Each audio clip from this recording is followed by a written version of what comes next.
Andito siya! Fidel, andito si Giselle! Nakita ko, andito si Giselle! Posible yan!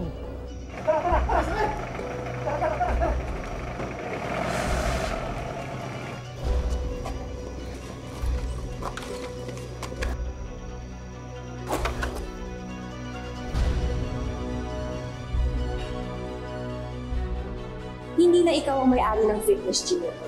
Tumabi ka dyan dahil paharang-harang ka. Don't touch me. Ano ang gagawin nila Fidel at Marisa ngayong alam na nilang ang sinubukan nilang patahimikin noon na si Giselle ay buhay pa pala? Magbunga kaya ang ilang taong pinaghahandaan ni Giselle na paghihiganti? Paano mapabago ang relasyon nila Ana sa kanyang mga magulang at Lolo Dencio? Kapag nalaman niya ang buong katotohanan, alamin natin ang mga mangyayari sa huling bahagi ng ating kwento dito lang sa Tadhana.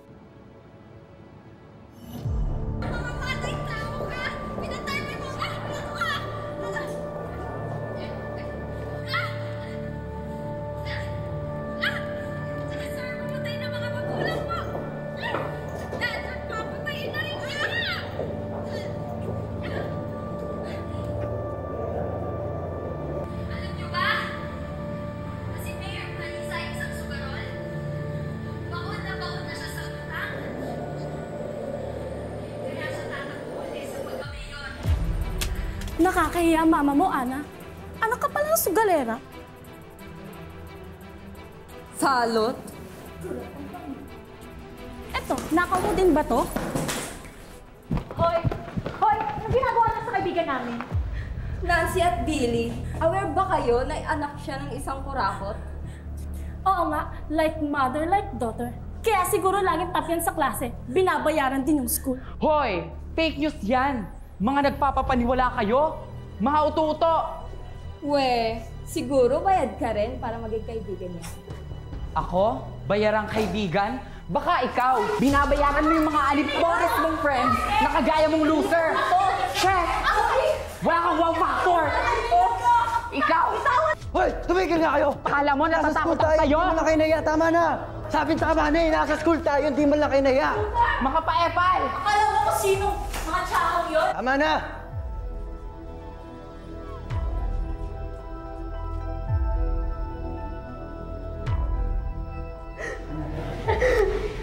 Ano, nasaktan ka ba?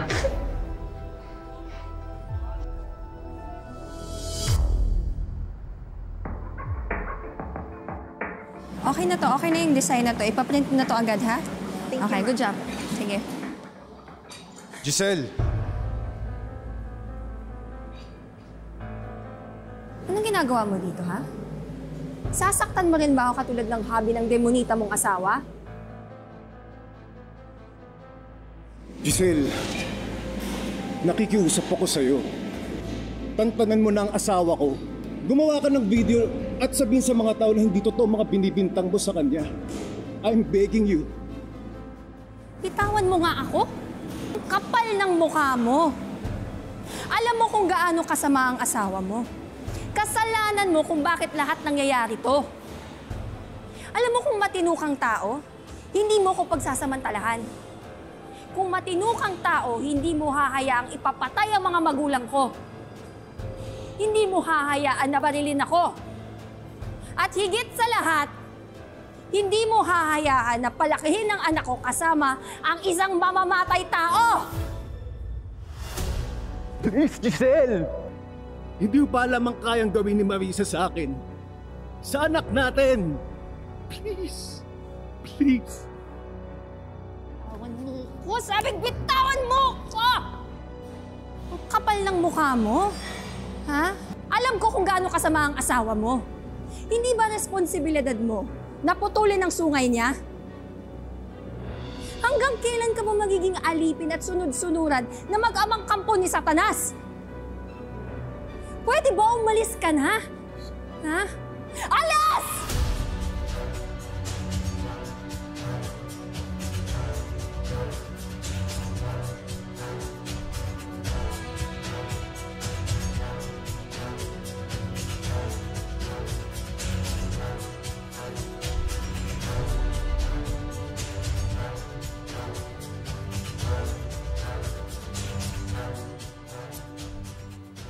Checkmate!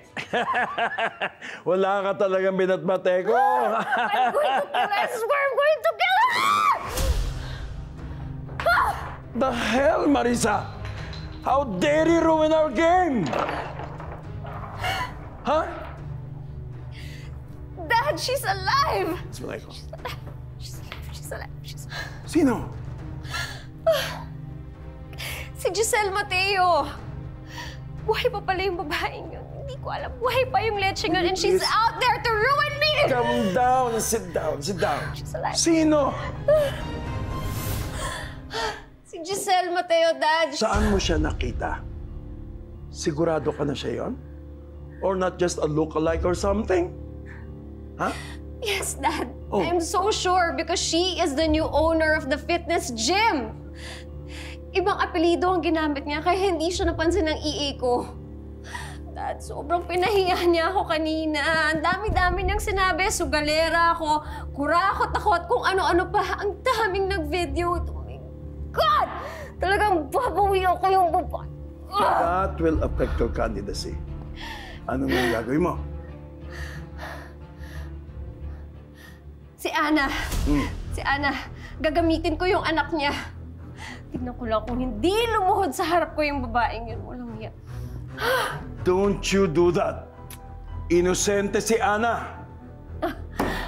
Oh, come on. Come on, old man. Stop protecting that girl. She's not even your real apo. Wala siyang kasalanan sa'yo. At wala siyang kinalaman dito.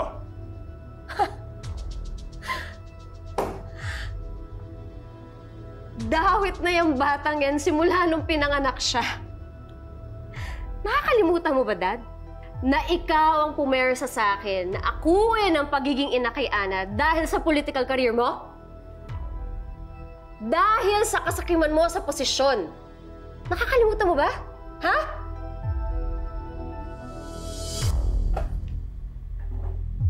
God, you're a monster.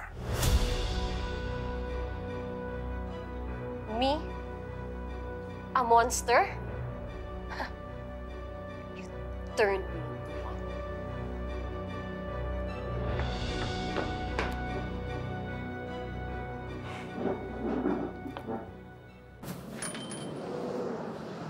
Ingat ka ha. Sige na. Miss G! Ana! Kumusta ka na?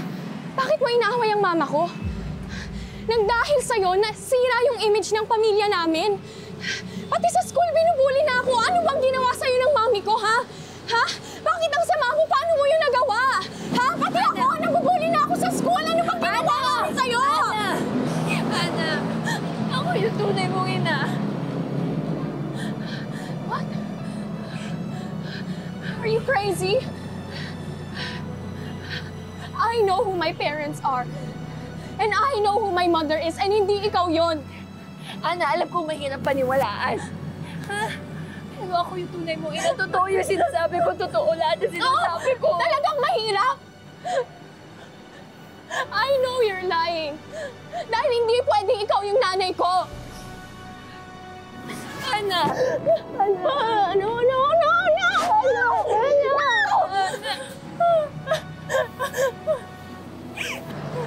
Ang tagal kong hinintay na makausap ka at mayakap ka. Hindi ka sa akin, please. Akala mo ba hindi ko alam na sinasaktan ka ni Marisa? Nagagawa niya lang yun dahil hindi ikaw alam niya. Nagagawa niya yun dahil hindi siya ang nagluwan sa'yo. Ana, totoo yung sinasabi ko. Totoo lahat. Ana, ako totoo mo. Ayoko sa'yo! Ana! Ana! Ana!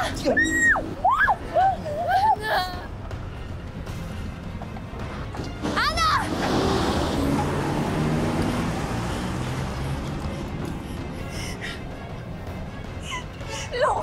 Lung, dinukot si Ana. Tulungan mo ako. Dinukot si Ana. Lung, tulungan mo ako.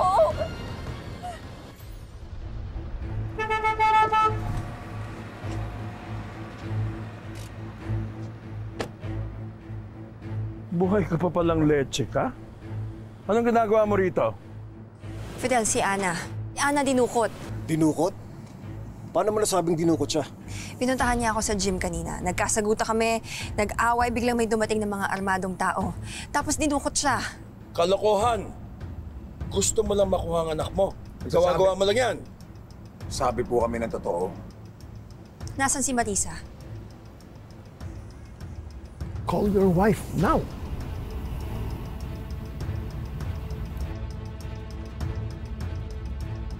I'm sorry, the subscriber cannot be reached. Dad, naka-off ang phone niya. Don't feel good about this. Malakas ang kutob ko na si Marisa may pakana nito dahil binili ko yung gym niya. Sasaktan niya ang anak ko. Hindi ako maaari magkamali. Anong tinatayo-tayo mo riyan? Do something. Ligtas mo apo ko.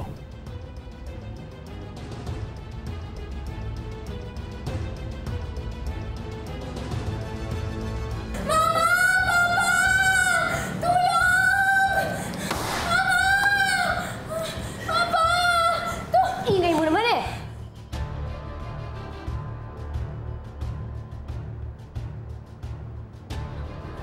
Mami! Bakit ako nandito, Mami? Tanggalin niyo na po yung tali, please. Nasasaktan ako. Mami? Don't you get it? I'm not your real mother. Pinapeste ako ng nanay mo, kaya sasaktan kita. Hindi yan totoo. Ikaw ang mami ko.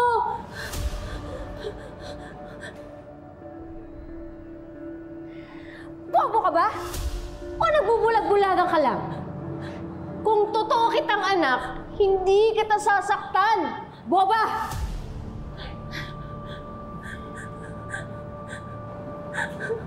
Mami, Mami. Alam mo, sinubukan ko naman eh.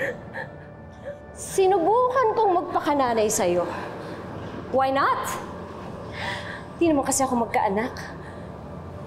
Why not play the role of a real mother instead?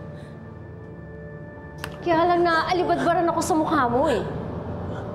Tuwing nakikita kita, naaalala ko ang pagtataksil sa akin ni Fidel. Kaya ngayong booking na ang lahat. Why not kill you? Mami, please. What? I won't kill you just yet. Masyado namang madali kung sa isang bala lang, patay ka na.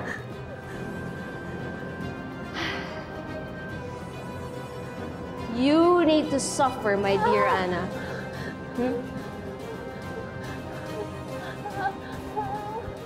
Kailangan mong magdusa.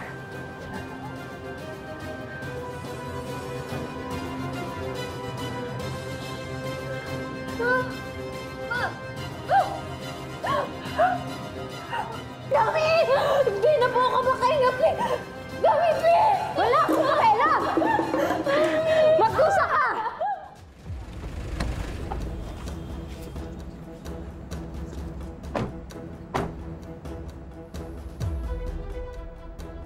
Doon ang dati naming property.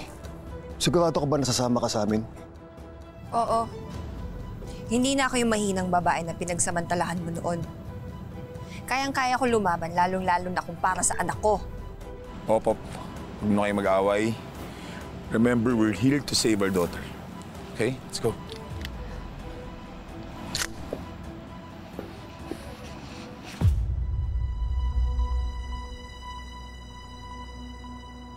Mas mabuti pa maghiwa-hiwalay tayo para mas mabilis silang mahanap. Doon kami. Dito kayo.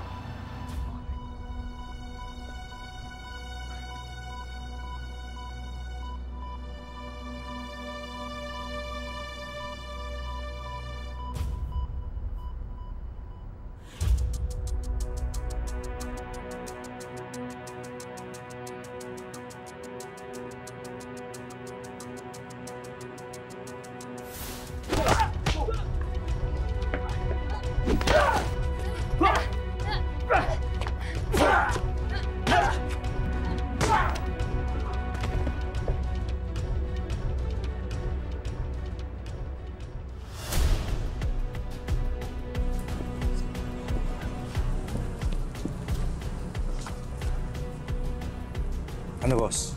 Samahan kita sa loob. Huwag na. Dito ka na lang. Pakiramdaman mo lang, kailangan namin na rest back sa loob. Sige, boss. Ingat. Ano?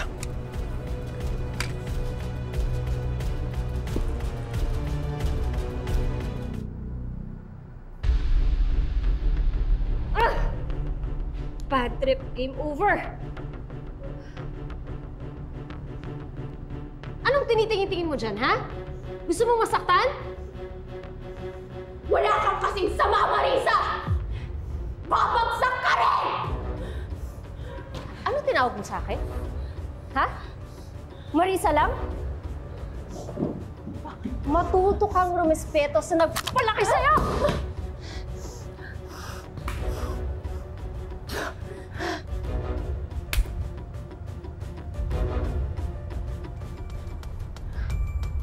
Marisa! Daddy! Pakawan mo anak ko!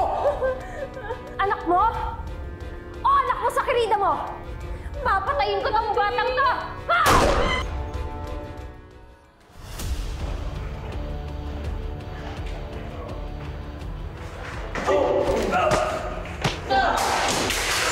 Sino kaya ang una kong babarilin? Ang asawa kong taksil? O itong anak ng bastard na inutil?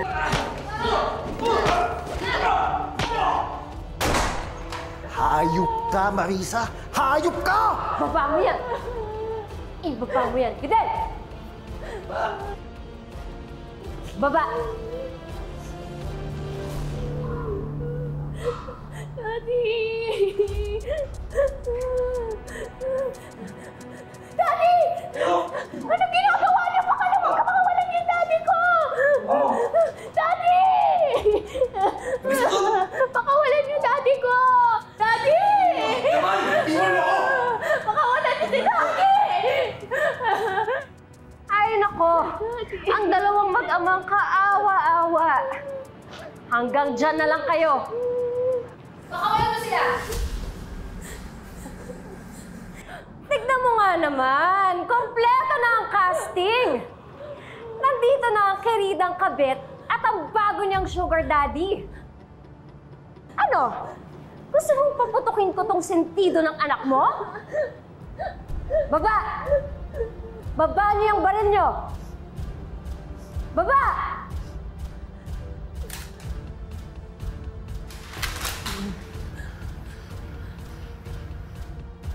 Anong inaantay niyo, ha? Pasko? Patumbahin niyo ang mga yan!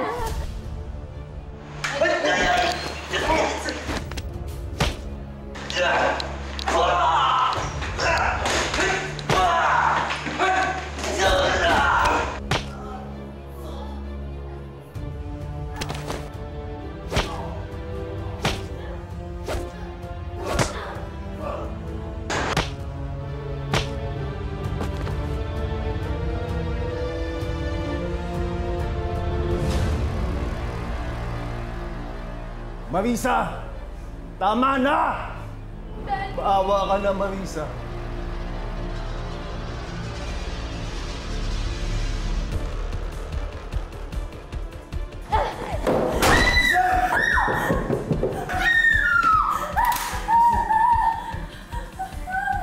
Kita mo nga naman, no? Ang ina talaga handang isabal ang buhay para sa anak. How does it feel to be shot by me for the second time around, Giselle? Wala kang kasing sama, Marisa. La la la la la la la. You're about to die. Pakihay na lang ako kay Satanas. Marisa! Tama na. Sinabi siya. Ano ba? Fidel! Tigilan mo ka! Tama na, Marisa. Asawa mo! Oo! Ikaw ang asawa ko! Kaya ako din pagputol sa sungay mo! Sumusoba ka na! Tara. Go.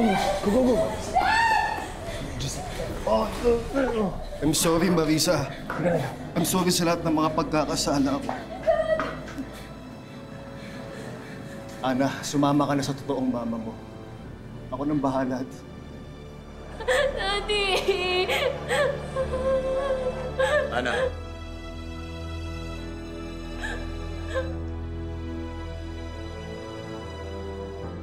Kailangan natin umalis.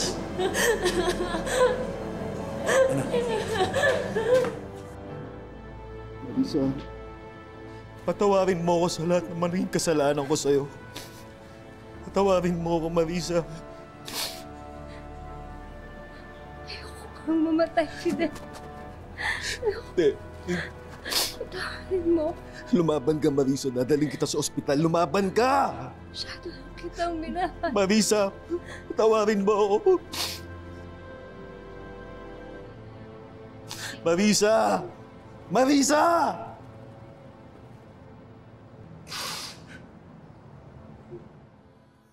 Buti na lang, ma'am. The police lang po ang tama niyo. Napakaswerte niyo. Mukhang hindi talaga ako madaling patumbahin. Pangalawang beses na nangyari sa akin to. Una, nung nanganak ako, binalil ako ni... Huwag kang mag-alala, Miss G. Mama Giselle. Nandito na ako ngayon, and I will defend you. Nandito din ako.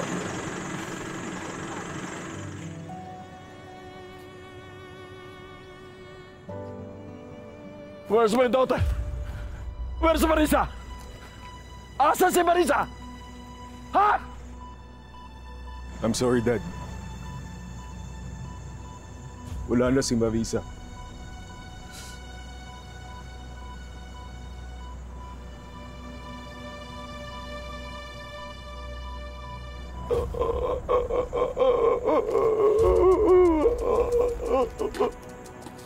Marisa.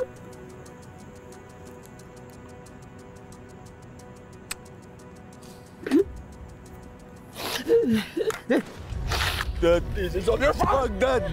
Mamatay ka! Lolo Dencio, please! Mamulong ka sa impyerno! Dencio, please! Lola Dencio, makinig ka sa akin. Makukulong na ang dad ko. Tayo kung makulong din ang kinalakihan kong lolo.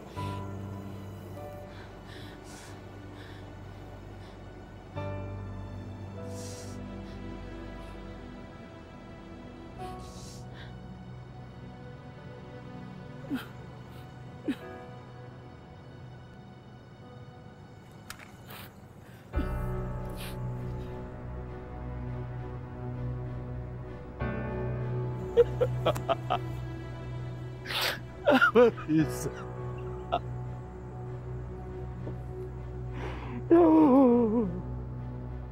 Fidel! Arden! Patahimikin mo yung dalawang hampas lupa na yan!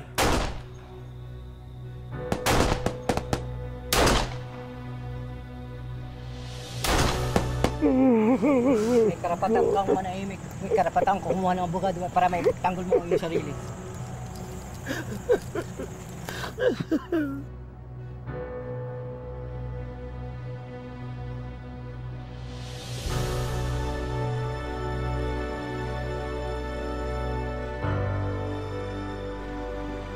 Dad.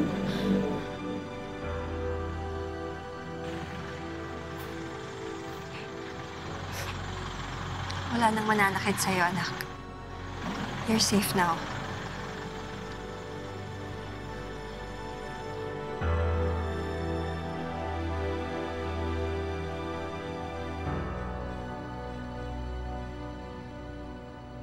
Ang paghihiganti na may kabuntot na karahasan ay parang bagyong mapanira sa lahat ng kanyang madadaanan.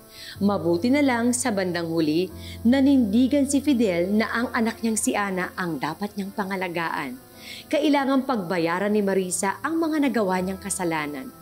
Habang ang mag-inang Giselle at Ana malaya nang nakakapagsimula uli ng kanilang buhay kapiling ang kanilang minamahal. Sa bawat pagbagsak, kaya nating bumangon, kaya nating lumipad, at muling mamayagpag. Magandang hapon, ako po si Marian Rivera.